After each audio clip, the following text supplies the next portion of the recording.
اور اس زندگی سے پہلے ہم ہزاروں سال تک روح کی کیفیت میں رہے، پھر یہ دنیا کی زندگی ملی، پھر قبر کی زندگی، ہزاروں سال ہمیں قبر میں رہنا ہے، پھر حشر کا 50,000 سال کا دن ہے، پھر میزان عدل ہے، اور پھر اچھوں کو جنت اور بروں کو جہنم۔ یہ انسانی زندگی کے مراحل ہیں، لیکن انسان کا المیہ یہ ہے کہ انسانی زندگی کا وہ گھر جو سب سے مختصر گھر ہے، انسان نے اسی زندگی کو اپنا سب کچھ سمجھ لیا ہے۔ ہم اس زندگی کے لیے گھر چھوڑنا پڑے تو گھر چھوڑتے ہیں، شہر چھوڑنا پڑے تو شہر چھوڑ دیتے ہیں، وطن چھوڑنا پڑے تو وطن چھوڑ دیتے ہیں، والدین کو چھوڑ دیتے ہیں، اولاد کو چھوڑ دیتے ہیں کہ یہ زندگی اچھی ہو جائے۔ ڈاکٹر کہے کہ تمہارا جسم بیمار ہے، فلاں چیز چھوڑ دو، تو ہم وہ چھوڑ دیتے ہیں، حتیٰ کہ کھانا اور پینا بھی چھوڑ دیتے ہیں۔ لیکن میرے بھائیوں، اپنے دل پر ہاتھ رکھ کر بتاؤ کہ کبھی اللہ اور اس کے رسول کے لیے کچھ چھوڑا ہے؟ اللہ نے کہا کہ برے اعمال چھوڑ دو، تو ہم نے اللہ کے لیے کبھی برے اعمال چھوڑے ہیں؟ اس کے رسول کی محبت کی خاطر کچھ چھوڑا ہے؟ ارے فقط ایک آنکھ جانے کا خطرہ ہو تو ہم ڈاکٹر کے پاس ساری جمع پونجی دے دیتے ہیں، ڈاکٹر کو پیش کر دیتے ہیں، اور وہ رب کہ جس نے بغیر کچھ لیے آنکھ دی، ناک دیا، کان دیے، جسم و جان دیے، گھر بار دیے، عزت و آبرو دی، جس نے مال و دولت دیا، کیا ہم نے اس رب کی بارگاہ میں کبھی کچھ پیش کیا ہے؟ اپنے دل پر ہاتھ رکھ کر بتائیے، کبھی رات نیند کو قربان کر کے کبھی اس رب کی بارگاہ میں کچھ سجدے پیش کیے ہیں؟ کبھی اس رب کی خاطر آنسو بہائے ہیں؟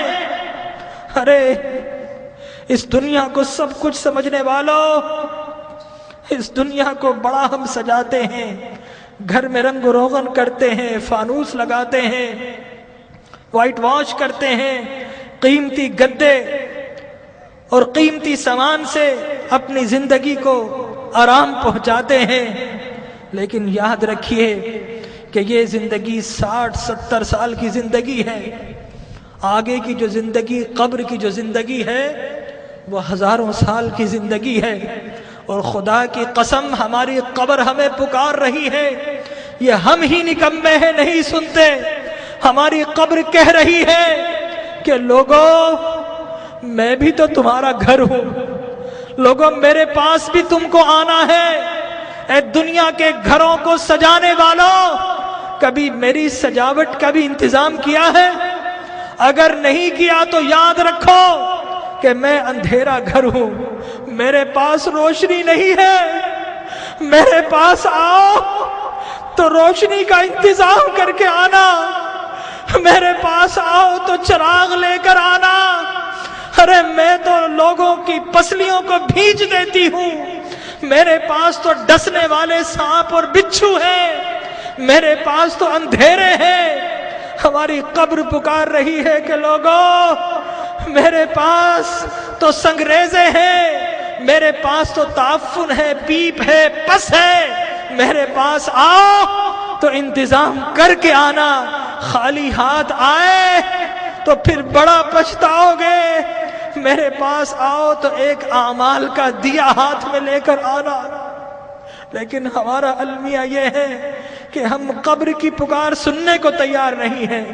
جو بڑے ہیں وہ اپنے کاروبار میں مست ہے، جو جوان ہیں اپنی جوانی کی مستی میں مست ہیں، اس دنیا کی رنگینیوں میں مست ہیں، اور جو چھوٹے ہیں انہیں کوئی بتانے والا ہی نہیں ہے کہ اس دنیا کے بعد ایک اور دنیا بھی ہے، اس زندگی کے بعد ایک اور زندگی بھی ہے۔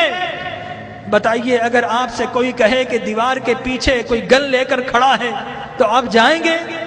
اگر کوئی کہے آپ سے کہ اس جہاز میں مت بیٹھو، یہ کریش ہونے والا ہے، آپ کبھی نہیں بیٹھیں گے، الٹ ہو جائیں گے۔ تو وہ موت کہ جس کا کوئی انکار نہیں کر سکتا، کیا ہمیں اس موت کے لیے الٹ نہیں ہونا چاہیے؟ ہمارے نبی نے بتایا کہ لوگوں، جو کچھ میں جانتا ہوں اگر تمہیں معلوم ہو جائے تو تم ہنسنا چھوڑ دو، تم رونا شروع کر دو، ہنسنا چھوڑ دو۔ لوگوں، جو کچھ میں دیکھ رہا ہوں اگر تم دیکھ لو تو تم شہروں کو چھوڑ دو اور جنگلوں میں دوڑ پڑو۔ تو آج کی رات ہمیں اپنے رب کو منانا ہے۔ ہم بہت ہنس لیے ہیں، آج کی رات تو کچھ آنسو بہا لیجئے، اپنے رب کو منا لیجئے۔ ارے اللہ کے انبیاء کو دیکھیے، یحییٰ علیہ السلام بچے ہیں، 6-7 سال کے ہیں، زارو قطار روتے تھے، بے ہوش ہو جایا کرتے تھے۔ ایک روز اپنے گھر سے نکل گئے، غاروں میں چلے گئے، ماں باپ ڈھونڈ رہے ہیں، لوگوں سے پوچھتے ہیں 7-8 سال کا بچہ ہے، کسی نے دیکھا؟ ایک چرواہا کہتا ہے کہ بچہ تو نہیں دیکھا، ہاں اس غار سے رونے کی آواز آ رہی ہے، 3 دن سے کوئی رو رہا ہے اور اس کے رونے سے ہماری بکریوں نے کھانا اور پینا چھوڑ دیا ہے۔ ماں باپ اندر جاتے ہیں، دیکھتے ہیں اللہ کے نبی یحییٰ رو رہے ہیں۔ ماں کہتی ہے کہ بیٹا اب تو چلو، اب تو رونا بند کر دو۔ اللہ کے نبی یحییٰ فرماتے ہیں اماں، عذاب قبر سے بچنے کی ضمانت آپ دے دو اور رونا میں چھوڑ دیتا ہوں۔ اللہ اکبر۔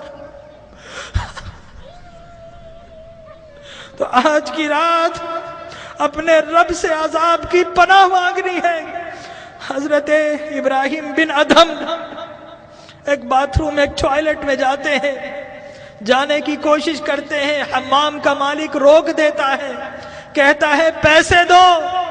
حضرت ابراہیم بن ادھم رونا شروع کر دیتے ہیں اور کہتے ہیں کہ یہ لیٹرین جو شیطان کی جگہ ہے، یہاں پر جب بغیر پیسے کے نہیں جا سکتا، ارے اللہ کی وہ جنت جو انبیاء اور اولیاء کے رہنے کی جگہ ہے، وہاں اعمال کے بغیر کیسے جاؤں گا؟ تو آج اعمال کا چراغ لے لیجئے۔ اللہ تبارک و تعالی ہماری حاضری کو قبول فرمائے۔ اپنی محرومیوں کو یاد کیجئے،